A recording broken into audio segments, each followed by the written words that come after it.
నమస్కారం. మీ అందరికి బాను కథలలోకి స్వాగతం. గోపి వంగి అతడి ప్యాంటు చొక్కాను తన కుడిచేత్తో పట్టుకుని ఏదో 10 ఏళ్ల పిల్లవాడిని ఎత్తినట్టు తన అంత ఎత్తు ఉన్న మనిషిని లేపి అలాగే తీసుకొచ్చి వెంకటేశ్వర్లు యొక్క ఆటోలో విసిరేశాడు. అప్పుడు వెంకటేశ్వర్లు మాటలకు తెలీదు వెంకటేశ్వర్లు. గుడి దగ్గర చూశాను, వెళ్తుంటే నాకు ఎదురొచ్చారు. ఎవరో ఇంకా తెలియదు అని చెబుతూ వెంకటలక్ష్మి వైపు చూశాడు. ఒక చేతిని నోటి దగ్గరికి తీసుకొచ్చి నోరు తెరిచి ఆశ్చర్యంగా తనవైపే చూస్తూ ఉంది. తనను చూసి కళ్ళు ఎగిరేశాడు. అప్పుడు ఈ లోకంకు వచ్చిన వెంకటలక్ష్మి తను ఫైట్ చూడకముందు చేయాలనుకున్న పనిని కంగారుగా ఇప్పుడు చేసేస్తూ నోట్లో స్వీట్ పెట్టుకుని కొరికింది. కాని గోపి భుజానికి గాయమైనప్పుడు ఒక్కసారి ఉలిక్కిపడటంలో తన చేతిలోని స్వీట్ పడిపోయిన విషయం వెంకటలక్ష్మి గమనించుకోలేదు. అందుకే స్వీట్ అనుకుని తన వేళ్లు పెట్టుకుని కొరికింది. గట్టిగా కొరికిందేమో నొప్పిగా అనిపించేసరికి గబుక్కున వేళ్లు తీసి ఏం జరిగిందో అన్నట్టు చూసుకుంది. అప్పటికే గోపి స్వీట్ కింద పడి ఉండడం, తన వేళ్లను తానే కోరుకుంటూ ఉండడంతో నువ్వు ఇంకా 10th క్లాస్ చదువుతున్న అమ్మాయి అని అనుకుంటున్నావా? 10th అయిపోయి 4 సంవత్సరాలు పైనే అయింది. కొంచెం పెద్ద పిల్లగా ఉండు అంటూ దగ్గరికి వచ్చాడు. కాదు అంటే ఏమంటాడో అని భయపడిపోయిన వెంకటలక్ష్మి అలాగే అన్నట్టు తల ఊపింది. అప్పటికే అక్కడికి వస్తున్నవారు దూరం నుంచి ఇది చూసి పోలీసులకు ఫోన్ చేసి చెప్పారు. పోలీసులు వస్తున్నామని చెప్పారు. వాళ్లు గబగబా అక్కడికి వచ్చి పోలీసులకు ఇన్ఫార్మ్ చేసిన విషయం చెప్పి పోలీసులు వచ్చేవరకు ఉండమని చెప్పారు. అంత టైం లేదండి, మా బావమరిదికి ఒంట్లో బాలేదు, హాస్పిటల్లో ఉన్నాడు, మేము వెళ్తాం అని చెప్పగానే వాళ్లు మళ్లీ పోలీసులకు ఫోన్ చేశారు. వాళ్లు గోపికి ఫోన్ చేసి గోపి ఎవరో తెలుసుకుని మాట్లాడి హాస్పిటల్కి వచ్చి కలుస్తానని చెప్పారు. తర్వాత గోపి అందరికీ కృతజ్ఞతలు చెప్పాడు. అప్పటికి ఇంకా చీకటి పడుతూ ఉండడంతో వెళ్తానని అందరికి చెప్పి వెంకటలక్ష్మి వైపు తిరిగాడు. అప్పటికే వెంకటలక్ష్మి రాయిమీదనుంచి లేచి ఒక చేతిలో స్వీట్ కవరు, వేరుశనక్కాయ ఉండలు, ఇంకో చేతిలో నీళ్ల బాటిల్ పట్టుకుని ఉంది. తన దుపట్టాకు ముడివేసిన పై పంచాను మాత్రం తన మెడ చుట్టూ చుట్టుకుని ఉంది. వెంటనే గోపి చెయ్యి చాపాడు. వెంకటలక్ష్మికి ఏమడిగాడో తెలియక అయోమయంగా గోపివైపు చూస్తూ చేతిలో ఉన్న బాటిల్ ఇచ్చింది. ఆ బాటిల్తో కాస్త ముఖం కడుక్కుని నీళ్లు పుక్కిలించాడు. తరువాత తనకు దెబ్బ తగిలిన భుజంపైన మిగిలిన నీళ్లు వేసుకుని బాటిల్ ఖాళీ చేసి దూరంగా విసిరాడు. వెంకటలక్ష్మి అలాగే నిలబడి గోపి చేస్తున్న పనులు చూస్తూ ఉంది. బాటిల్ విసరగానే దగ్గరకొచ్చి మళ్లీ చెయ్యి చాపాడు. ఆకలేస్తుందేమో అనుకుని ఆ స్వీటు కవర్, తన చేతిలో ఉన్న వేరుశనక్కాయ ఉండలు ముందుకు చాచింది. గోపి ఆమెవైపు చూస్తూ అవి ఇంకా తినలేదా? ఇప్పుడు వరకు ఏం చేస్తున్నావు అని అడుగుతూ తానే వంగి ఆమె రెండో చేతిని పట్టుకున్నాడు. వెంటనే వెంకటలక్ష్మి మెడ చుట్టూ ఉన్న పైపంచెను మెల్లగా చుట్లు విప్పదీసి మళ్లీ తన మెడలో వేసుకున్నాడు. అలా వేసుకుంటున్న విషయం కాని, ఎందుకు వేసుకుంటున్నాడో అన్న ఆలోచన కాని గోపికి లేదు. తను రాయిమీద వెంకటలక్ష్మిని కూర్చోపెట్టడానికి ముందు ఏమైతే చేశాడో అది మళ్లీ రివర్స్గా చేశాడు. అలా ముందులాగానే వేసుకుని తనతో పాటు ఆటో వైపు కదిలాడు. ఆటో దగ్గరికి వచ్చిన తర్వాత ఎక్కు అని చెప్పాడు. వెంకటలక్ష్మి ఆటోలోకి చూసి మళ్లీ గోపి ముఖం వైపు చూసింది. ఎక్కకుండా తన ముఖం చూస్తుంటే ఏంటి తొందరగా ఎక్కు, చీకటి పడిపోతుంది అన్నాడు గోపి విసుగ్గా. ఇప్పటివరకు ఫైట్లు చేసి టైం వేస్ట్ చేసి తనని అంటూ ఉంటే ఏమీ అనలేక ఆటోలో చూసింది. అక్కడ ఇందాక గోపి విసిరినవాడు అలా పడుకుని ఉన్నాడు. అలా ఎలా ఎక్కాలో తనకి అర్థం కాలేదు. ఇది కొంచెం పెద్ద ఆటో కదా, ఏం ప్రాబ్లం లేదు, ఎక్కు అని చెప్పి ఆమె భుజం పట్టుకుని బలవంతంగా ఎక్కిస్తుంటే ఎక్కడ వాడికి తగులుతుందని భయపడుతూ తగలకుండా అతి కష్టంగా ఎక్కింది. వెంటనే గోపి ఎక్కాడు. వాళ్లు కూర్చున్నా. వెనకాల 2 పెద్ద స్టీల్ క్యాన్లు, చిన్న చిన్న డబ్బాలు ఉన్నాయి. ఏంటివి? అడిగాడు గోపి. అవి వచ్చేటప్పుడు లేవు మరి. భోజనం గోపి. నువ్వు తెమ్మన్నావు కదా. కంకిపాడులో నాకు తెలిసిన ఒక షాపు ఉంది.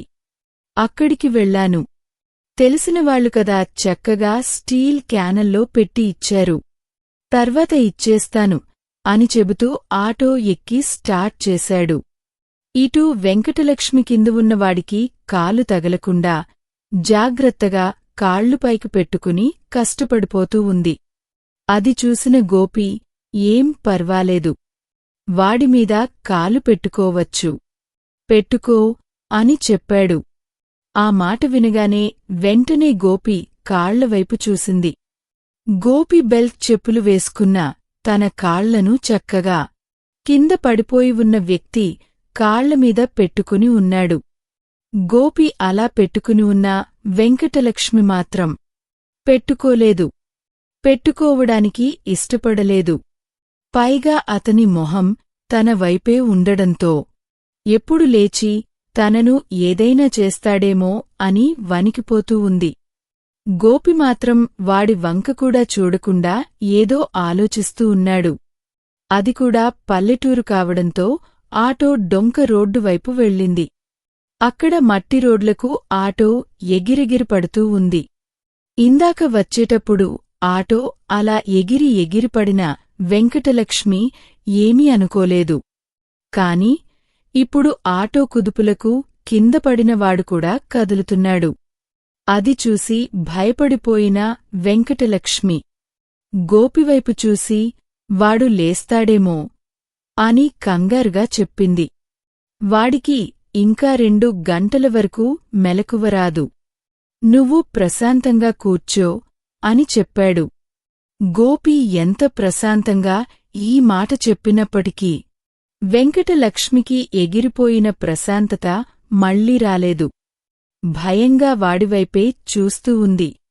మళ్లీ గతుకుల రోడ్లకి ఆటో కదిలేసరికి ఈసారి అతని తల కాస్త గట్టిగా ఆగేసరికి అతనికి మెలకువ వచ్చిందనుకున్న వెంకటలక్ష్మి ఇందాకట్నుంచి గోపి పట్టుకున్న తన చేతిని కొంచెంగా వదిలించుకుని అతని చేతివేళ్లలో తన చేతివేళ్లను కలిపి గట్టిగా బిగించి పట్టుకుంది.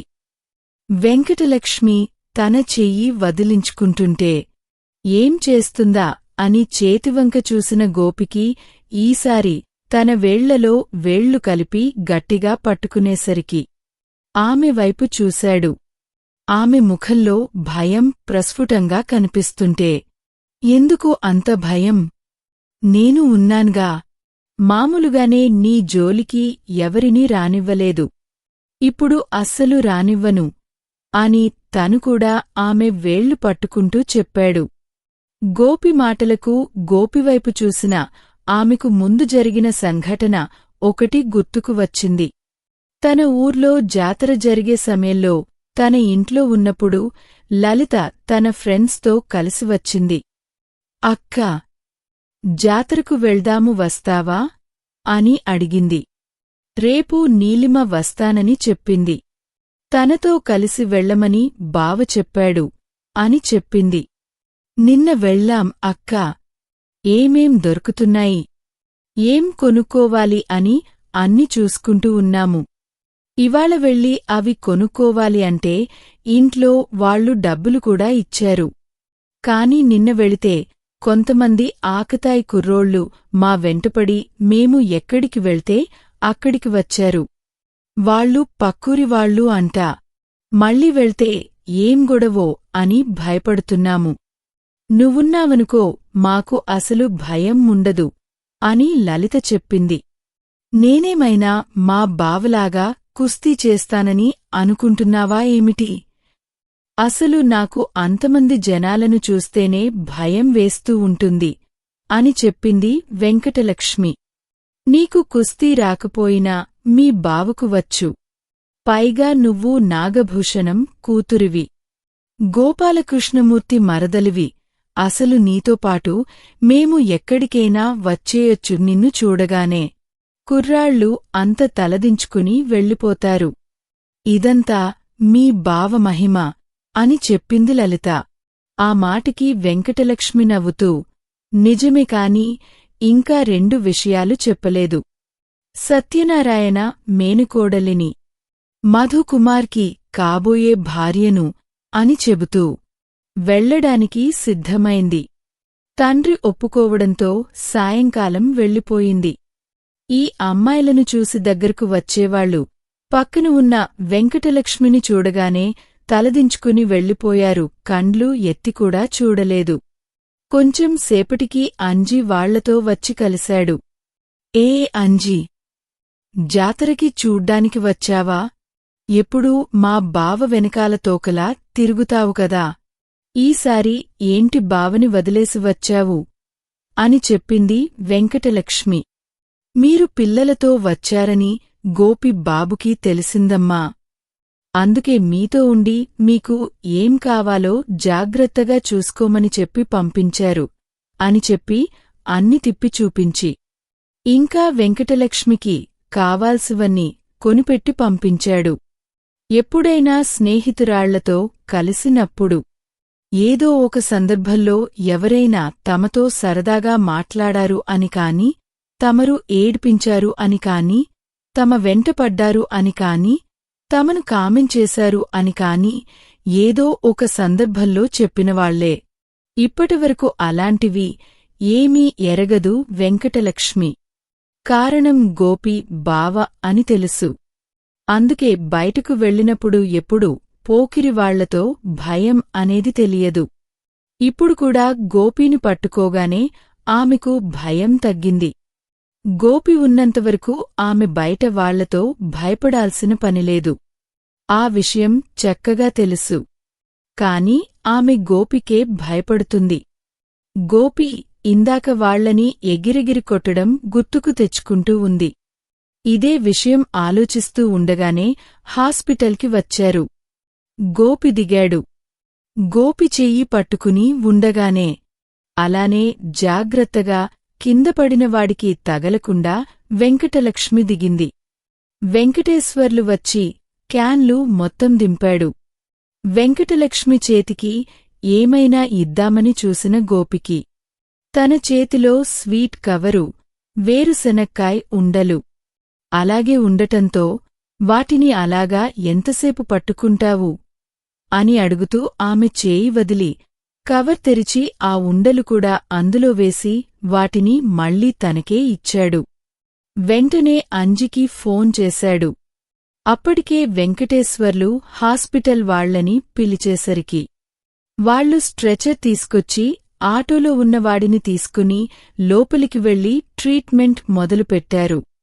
అంజి వచ్చి తాను తీసుకెళ్లగలిగినవి తీసుకెళ్లాడు. మిగిలినవి వెంకటేశ్వర్లు తీసుకోబోతుంటే గోపి ఆపి, వెంకటేశ్వర్లు ఫోన్పే ఉందని తెలుసుకుని 5,000 రూపాయలు పంపించాడు.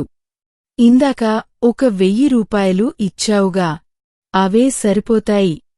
ఇంకా ఇవి ఎందుకు? అడిగాడు వెంకటేశ్వర్లు. నువ్వు ఆటో వెయ్యకుండా మాకోసమే కష్టపడి తిరుగుతున్నావు. నిన్ను మేం పట్టించుకోకపోతే ఎలా? ఈ 2 రోజులు కాస్త మాతోనే ఉండు. నీ కష్టం ముంచుకోను అని చెప్పాడు. మీరు చెప్పకపోయినా నేను ఇక్కడే ఉండేవాడిని. బహుశా మీకు గుర్తులేదేమో, నాకు ఈ బండి కొనుక్కోవడానికి సహాయం చేసింది మీ మావయ్యగారే.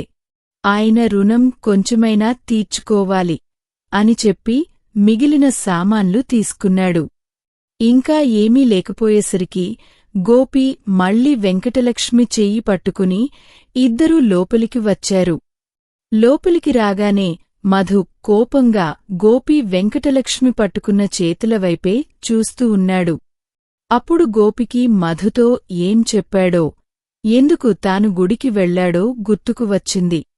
ఏ చెయ్యి అయితే వదలాలని గుడికి వెళ్లి దీపం వెలిగించి వచ్చాడో ఆ చేతిని తాను ఇంతవరకు వదలలేదని అర్థమైంది. తాను ఇంతసేపు ఎందుకు పట్టుకుని ఉన్నాడో తెలియక వెంకటలక్ష్మి చేతిని వదిలేసి 4 అడుగులు వేశాడు. ఇందాకనుంచి గోపి పట్టుకోవడంతో గోపితో పాటు వేగంగా పరిగెత్తినట్టే అడుగులు వేస్తున్న వెంకటలక్ష్మి చేయి వదలడంతో తాను నిదానంగా అడుగులు వేసింది. వెంకటలక్ష్మి తనతో పాటు రాకుండా వెనకాల వస్తూ ఉండటం తాను చెయ్యి వదలగానే నా చెల్లి చెయ్యి వదలొద్దు అని సుధీర్ మాటలు గుర్తుకు రావడంతో ఓఫ్ అని గాలి వదులుతూ అక్కడే ఆగి వెంకటలక్ష్మి తన దగ్గరికి వచ్చాక మళ్ళీ ఆమె చేయి పట్టుకుని గోపి అడుగులు ముందుకు వేశాడు. ఇంకా ఉంది. ప్లీజ్ సపోర్ట్ చేయండి. అమూల్యమైన సలహాలను కామెంట్ల రూపంలో అందిస్తారని ఆశిస్తూ మీ ఎస్ బాను. మీకు ఈ కథ నచ్చినట్లయితే లైక్ చేయండి, షేర్ చేయండి. ఇంకా బాను కథలును సబ్స్క్రైబ్ చేయడం మరిచిపోకండి. Thank you.